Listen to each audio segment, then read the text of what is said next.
Welcome, everyone, to the C-Suite Sales and Marketing Perspectives podcast. I'm Steve McDonald, your host. Today, we have a very experienced guest on, a 5-time B2B CRO. That is a lot of experience you're going to bring to the party here. And you're currently working at a company called RapidScale, which is a Cox business company. Lots of opportunity there to grow. And that's part of what we're going to talk about is how do we grow? Do we take the short-term route, the quarterly returns? Do we look for long-term stable growth? And you have something that you've developed over the years based on what's gone right and what's gone wrong and looking at that, and you call it the Growth Helix. And it's something that every CRO needs to know. And so we're going to talk a lot about that today. But if you wouldn't mind just taking a minute and giving us a little bit more about your background before we dig in. Thank you, Steve, and thank you for the lovely introduction. As you said, I am now currently a CRO. It is my 5th role as a CRO at RapidScale. Prior to that, my career really started at IBM, where I spent 30 years building, growing, and managing businesses across the world. So at one point, I ran IBM Europe's outsourcing business. I ran IBM's financial services business. And then I left IBM to be the CRO for a global gaming company. I then went to a global hospitality company. And then subsequent to that, 2 different technology services companies. And again, where I'm at today is a technology services company. So I'm very pleased to be able to spend some time with you today, Steve. Well, good. Before we dig into kind of our trail of questions here, if you wouldn't mind just explaining to us what the Growth Helix is, so we have a foundation to go on here. Great. So I coined it the Growth Helix because, as in any life form, you need 2 helices, if you will, to form your DNA. And one of the helices that I talk about in the Growth Helix is strategy. So few companies actually have a well-defined strategy or vision of where they want to go as an organization. Most say they do, but really having a robust strategy is really important to know where you're going, know why you're going there, know who your target customers are, your target markets, your ideal customer profile. And that really is a foundation then to bring the rest of the organization along to achieving that. But in hand with that, the other helix, if you will, is the operating model or the execution model. So you can have strategy without execution will fail. And an operating model that has no vision of where it's going will also fail, or at least it'll fail to grow because you'll get stuck in a current path.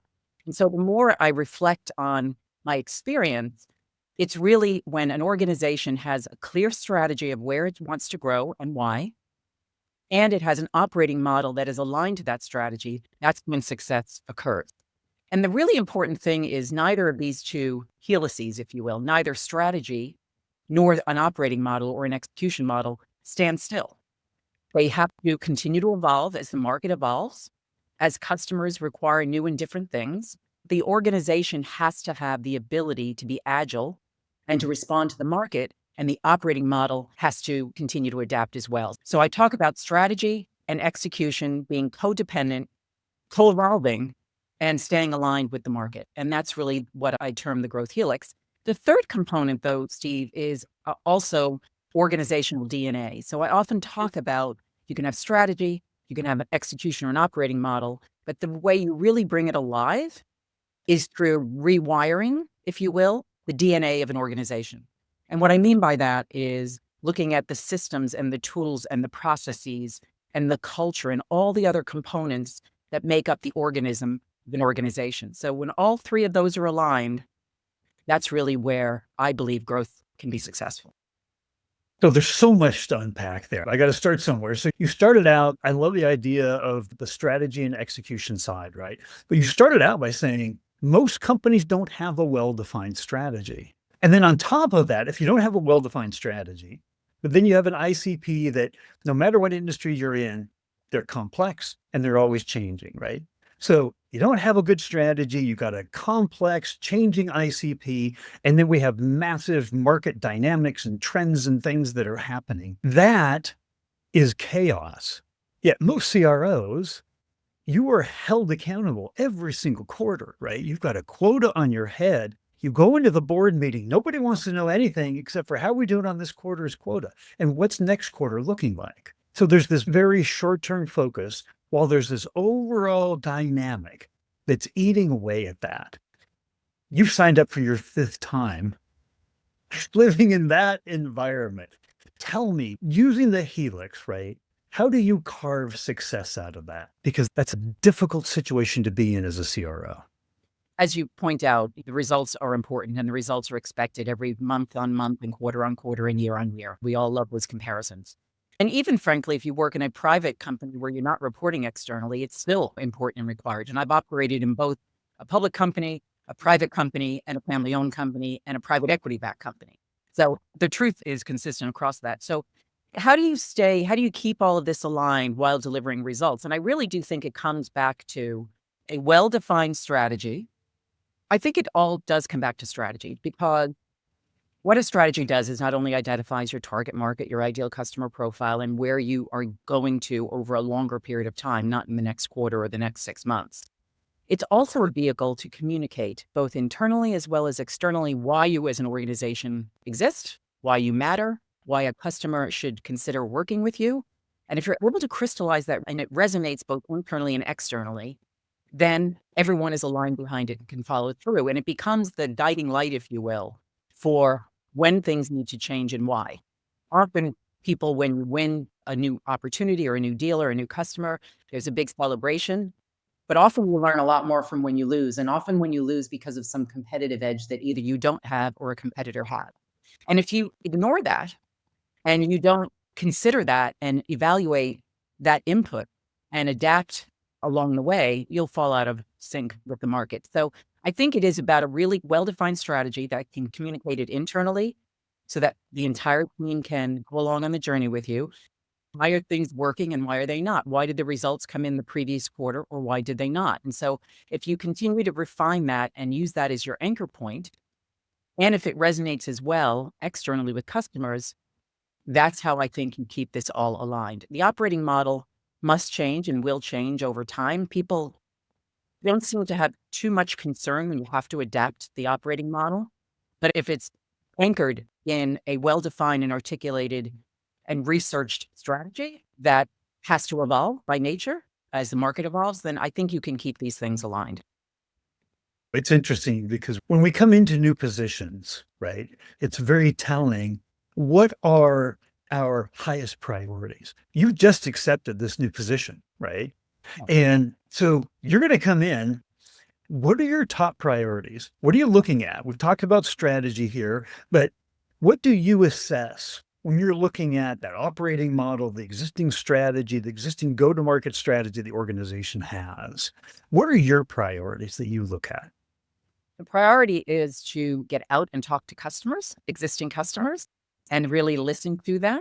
What's working, what is not? How has their experience been? Would they consider continuing to buy from the company and why or why not? So I think really getting engaged directly in the market with customers immediately is a top priority. Then internally with the team, and not just the team that report into the CRO, but the entire organization, right? Talk to the marketing team, talking to operations, talking to delivery, talking to the product or solutions folks that are developing the new offerings, and really understand what they see, what they hear, and to some extent, why are they there working for the company, right? What makes them have joy when they wake up every morning? And then I think also talking to the board and really understanding from their lens where they see deficits or where they see great potential in the organization. So I think it's really very externally with customers, internally with all the other stakeholders, and then clearly making sure that you're aligned with the board and their sage advice. And I think if you do all of those and stay in touch, interestingly, I was asked in this interview process an interesting question. And the question was, if I had a choice between preparing for a C-suite meeting with a customer or actually being in the meeting with a customer, which would I prefer? And great question, because my answer was, well, you're not going to have a successful meeting with the customer if you don't do your planning. So they're both important. But being in front of the customer is where I get great joy. And of course, that was well received because it's their wallet, their mind you're trying to influence. It's their wallet you're hoping to attract a piece of.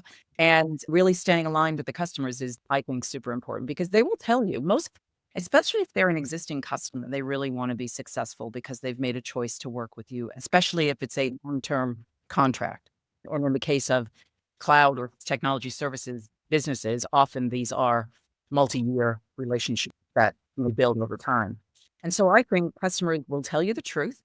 They'll give you the good, they'll give you the not so good, and they'll give you areas for improvement. And if you hear things often enough, you can start to see patterns. And then the organization has the choice to make as to whether or not they adapt and respond to that. And not one data point. I think you need to see patterns in what you're hearing from customers. So yeah, that's every time I've taken a new role, that's where I've focused my energy, which is as much externally as you can, as well as listening internally to all of the stakeholders. The CRO organization has the privilege of representing the organization in the market. We're the ones that are talking to either prospects or customers.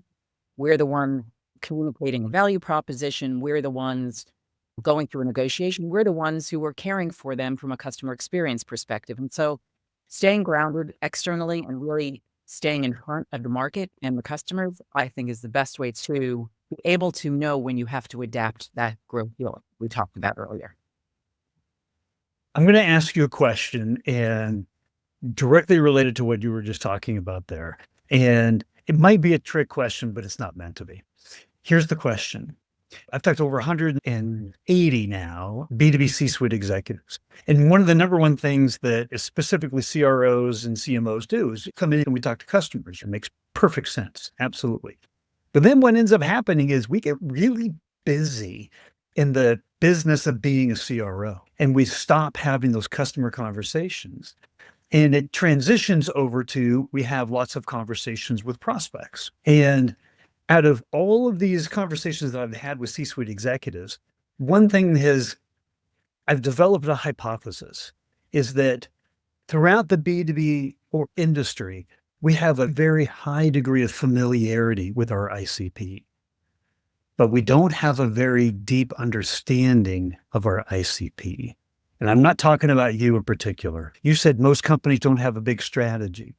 The ICP, that is the voice of authority. That's the highest voice of authority in our business. But when we talk to them on a regular basis, when you have those deep, meaningful conversations that you're talking about, and they open up and they'll tell you what's good and what's bad, and they'll tell you about the things they're trying to do and they haven't been able to, and they love your help on, and wonderful conversations come out of that aren't typically part of the day-to-day business process.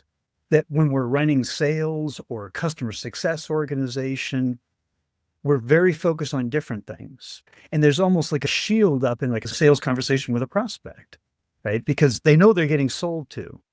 So here's my question, and I don't mean it to be a trick question. How do we keep that learning coming in the organization? How do we not stop getting that deep, meaningful feedback that we know we have because things are always changing? No, it's not a trick question. It's a very good question. I would argue that many organizations do a surface level ICP, ideal customer profile. And I have two favorite questions that I always ask. And if I was obnoxious, I'd show you my little plaques that I had made for when we were all in the office. But one of the questions is why? And the other is, so what? And the reason I think the questions are powerful is often people will say the value proposition is we're the best cloud infrastructure company or we're privately owned. And I always say, why does that? So what? If I'm a customer, do I really care about that?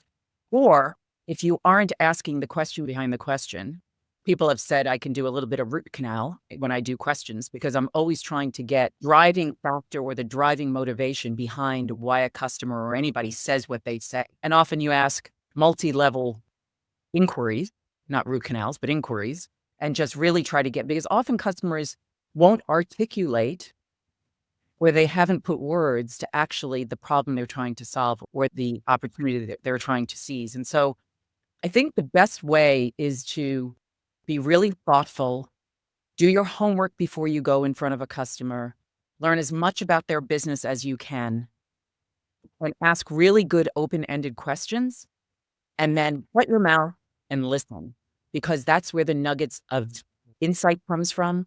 And that's if you can really connect to the root driver of why a customer is saying what they're saying, or help them find out, explore together a business situation, then you often will really get to what is driving that customer to make a decision. And sometimes you're opening that up together. So to answer your question, I think it is being really thoughtful when you're in front of a customer and really exploring with them what their business challenges and needs are. And then you unearth, if you will, really where you can connect. And I think then take that as feedback to as you refine your ideal customer profile, because like everything, it gets refined and changed over time, then I think you can really get a meaningful client relationship. And by the way, I actually don't like the word sales, Steve. Okay. I think it's a bad word because I don't think in the right consultative approach to engaging with a C-suite B2B buyer, if they give you the honor of time on their calendar, you need to make it worth their while, come prepared, ask good questions, and then close your mouth and listen, because it's really not about sales or selling to a customer. It's about listening and uncovering what the real need is. And if you can do that, then that really is where you make the connection and that you really make the magic occur. So I often say it's not about selling, it's about meeting customers where they are in their buying journey. We all know, we can use whatever stat you want to find, that customers are doing their homework, as we all do, before they going to actually engage with you in a meeting on whatever topic. They've educated themselves to the extent that they can, or competitors have educated them. So they're starting to frame their decision criteria in their head. So it's really finding out where they are in that buying journey and going along with them and exploring that and uncovering what the real motivation is that has them talking to you in the first place. I think that's where the magic occurs. So I actually think sales is a dirty word. I shouldn't say that as a CRO. When I started at IBM was in the hardware and software business, right? There was no flexibility. There was no customizing. There wasn't even price discounts. So in that case, you were selling, and I had to convince that customer that what I had to sell is what they needed. When you go into the services space, it's 180-degree different, right? You're listening for need, you're listening for clues, and then you're curating a solution to meet their needs. It's a very different engagement model. It's a very different buying journey, and you're not selling a thing to them, right? You're uncovering need and curating a solution to meet them. So I'll go on the record and say, I think sales is a 5-letter dirty word. And I think we should think more about listening and really exploring with a customer what their needs are.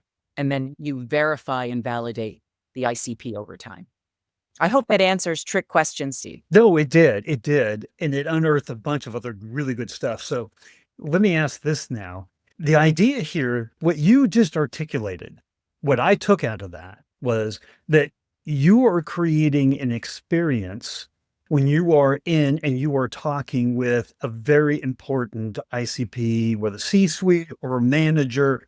You're responsible for creating a relationship that is sometimes the very first touch point with the organization. And McKinsey did a study a couple of years ago that said they looked at over 400 highly profitable companies, both B2C and B2B, that were providing the greatest return on shareholder value. And the number one differentiator that they found was CX, was customer experience. The last thing that buyer wants is to come on the phone and for them to have to educate you on what they want and what they're doing. They want to learn. They've got challenges they can't overcome. That's why they need you, right? They want that value coming your way. But the cues on that value happen when you ask the right questions. And like you said, listen. And Gong's, I'm going to stop talking in a second. Gong did a whole study in over thousands and thousands of sales conversations. The sales rep talks 2/3 to 3/4 of the time. There's no active listening there, right? You're only leaving this much time for the actual prospect to talk, and they're going to reflect on what you just talked about for a half hour, right? Or whatever it was. Tell me about, is that a good takeaway, that experience, and how you're trying to position yourself as like the Gartner trusted advisor versus seller? Like you call it a dirty word, right? They don't call it that. You're a trusted advisor. Again, if a client gives you time in their precious, valuable day, you need to make it worthwhile. And to your point about customer experience, right? We will remember how we feel from being in that moment, in that environment, in that meeting. We will remember more how we felt than what anyone said. And so if you feel that you're getting new information, if if you're the customer, if you feel the person sitting with you, either virtually or in person, has done their homework, has taken the time to think about what could be of value to me if I'm the customer or the prospect, then I'm feeling that this was a good meeting. Honestly, if I'm a customer and doing a lot of the talking, I feel really good about that. That's the other part about it, because, and if the person sitting across is truly listening to learn, they call it active listening, right? Listening to learn and uncover. And if they are astute enough to be able to find those nuggets of information that they can then use that as a follow-up question, then you start doing that little root and cause, that I talked about earlier, and really getting to what the customer is really trying to solve for that they may not be able to articulate.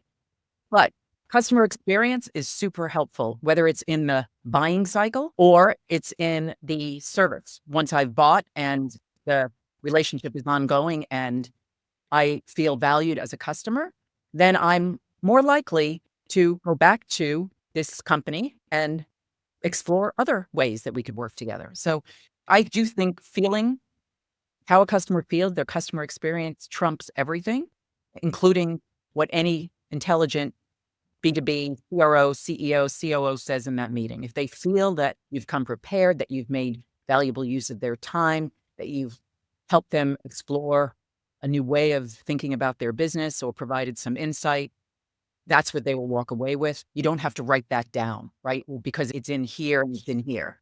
And so that's where, and I do believe that client relationships are so important, and respecting them. And even honestly, even if you're engaged with a customer and they never buy, it's still, you started that relationship and you started that experience. And who knows, they may come back over time to that. I'm sure we both have had that experience in our lives where we felt really good in a meeting or in a situation. And that's what we remember. We don't necessarily remember what we talked about in the moment. No, it's like being in at that cocktail party where you get cornered by somebody and you're trying to get away because they just keep talking about them. They keep talking about themselves. When you do get away, they loved it. They had a phenomenal time talking to you because you just listened. They got to talk. But you get in this, even if that didn't turn into a sale, that was a key learning opportunity. And that's my next question, because you've said many times just in the time we've been on today about the preparation. Right. Yes. Coming in prepared. If you were just to kind of balance, like when you get in and you are preparing your team, what is your recommendation on how much time they should be spending preparing in their day, understanding their customers, doing the research, making sure that they know what they need to know going in? I would say easily 50-50, like 50% prep, 50% engage at a minimum. And with all the tools that we have available to us, there is no excuse to not be prepared. You can go on the internet, you can use an AI tool, you can read annual reports, you can read financial statements. There are so many nuggets of information in there that you can get your hands on to be informed and deliver value. So no excuse. I would say easily 50% of the time should be in prep and 50% should be in front of the customer. Ideally, very small percentage is spent on administrative work. Ideally, there's systems for that. And if you use the systems properly, then including for existing clients that you have an up-to-date account plan, because then you're constantly documenting what you've learned, what you know, where the customer is going. And so every time you're going to engage, you're not starting from a blank sheet of paper, right? That account plan is your working document and body of knowledge about that company. And I believe you should have an up-to-date account plan.